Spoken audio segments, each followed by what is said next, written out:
Yep. What's the benchmark for government to start considering opening? Is this a level of vaccination of population? And similarly, if the states believe that they've reached a level of vaccination program where they believe it's safe for international travel, therefore the states go alone separately, opening designated tourism areas or their own states, or will it be a legal decision? Well, first of all, I welcome the fact that I think Australians, by and large, share the view that Australia has done incredibly well throughout the course of the pandemic, and we have been able to not only save lives but save livelihoods as well, and Australians want to see that continue, and I think they understand the importance of a cautious approach when it comes to maintaining our border arrangements. Now, those border arrangements, it's not one day the borders are open, one day the borders are closed. That's not how it works.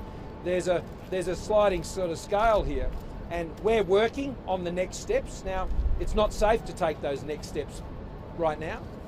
It's not, but we'll keep working on what those next steps are.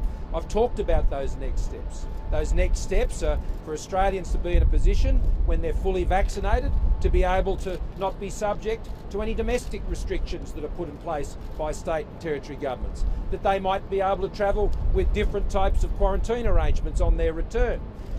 And also the step of, in a managed and safe way, starting to bring back those who we need to come into the country, whether it's for international students or indeed for specialist occupations.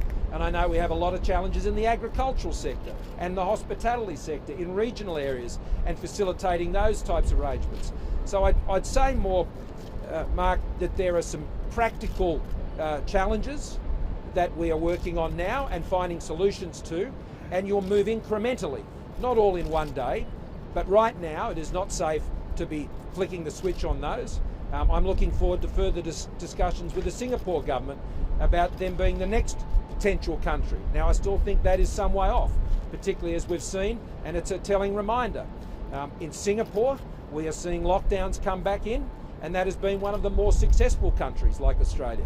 In Taiwan, I'd argue probably the most successful country in the world, is now going through a challenging period and seeing restrictions come back in. That's why in the budget we talk about securing Australia's recovery, because we understand you cannot take it for granted. And so we won't be taking decisions that put Australians' lives and livelihoods at risk. We will be doing it cautiously. We will be working closely with states and territories on innovative ways that we can keep the borders safe, but at the same time, I think, address some of these other needs that are there. And to specifically answer your question in relation to states, just like we've had proposals come forward from South Australia when it comes to international student pilots, and we've already been doing those, or in Northern Territory in terms of bringing in horticultural workers and things like that, and we're already working on them with a proposal they have around Bladen, which has been in the works now for some time. These are practical initiatives that we lean into with them. But the key thing is the overall border arrangements. They remain in place until it's safe to do anything different, and then we work within that to do practical things that I think support the economy but keep Australians safe.